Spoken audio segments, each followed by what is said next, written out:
నిన్న supreme court judgement మీరు చూశారు. అనేక మంది దాని గురించి మాట్లాడుతున్నారు.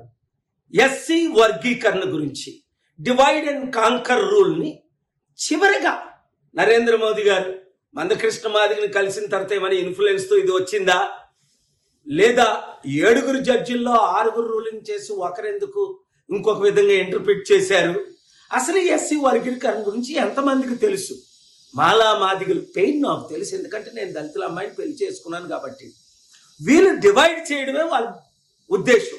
చంద్రబాబు నాయుడు గారు 94లో సంవత్సరం ముఖ్యమంత్రి కాకముందు మాల మాదిగల ఓట్లు ఎక్కువ కాంగ్రెస్ పడుతున్నాయని, మాదిగల్ని డివైడ్ చేస్తే మనకు ఓట్లు పడతాయని అక్కడ ఆయన, తెలంగాణలో నరేంద్ర మోదీ గారు ముఖ్య ఉద్దేశం మీ అందరికీ తెలిసింది.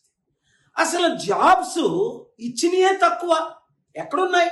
1000 మంది అప్లై చేస్తే ఒక్క జాబ్ ఉంది, 990 మంది నిరుద్యోగులు ఉన్నారు. అలాంటిది ఈక్వల్గా జాబ్స్ ఉంటేనే కదా ఇవ్వడానికి.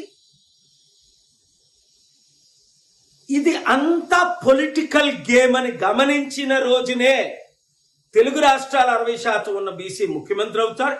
16% ఉన్న దళితులు, మైనారిటీస్, క్రిస్టియన్, ముస్లిం అందరం కలిస్తేనే ఈ అవినీతి పాలన, కుల పాలన, కుటుంబ పాలన ఇట్లా మాట్లాడుతుంటే కొన్ని ఛానళ్ళు వేస్తున్నారు, కొందరు ఇట్లేదు. వేసిన వారందరినీ దేవుడు దీవించగాక మీరు మాత్రం ప్రతి ఒక్కరూ మనోనేత్రాలు తెరిచి అప్పులు చేసి దోచుకున్న ఈ రాజకీయ నాయకులకి మరల మద్దతు ఇస్తారా?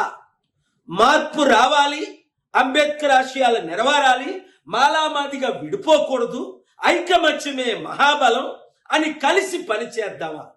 నిర్ణయం తీసుకోండి. ఈ వీడియో అందరికీ షేర్ చేయండి. అసలైన తొలి వెలుగు. ఫాలో వాట్సాప్ @తొలి వెలుగు official.